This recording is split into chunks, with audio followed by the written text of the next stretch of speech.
നമസ്കാരം.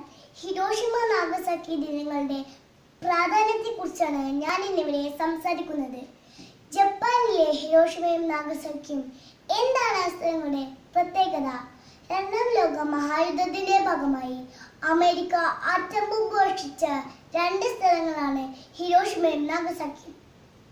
1945 ഓഗസ്റ്റ് 6 ഹിരോഷിമയിലും ഓഗസ്റ്റ് 9 നാഗസാക്കിയിലുമാണ് ബോംബ് വർഷിച്ചത്. ലിറ്റിൽ ബോയ് എന്നാണ് ഹിരോഷിമയിൽ ഇട്ട ബോംബിന്റെ പേര്. ഫാറ്റ് മാൻ എന്നാണ് നാഗസാക്കിയിൽ ഇട്ട ബോംബിന്റെ പേര്. 1.5 ലക്ഷം പേർ നിമിഷ നേരം കൊണ്ട് വെന്തു മരിച്ചു. എത്ര ഭീകരമാണ് ആ അവസ്ഥ!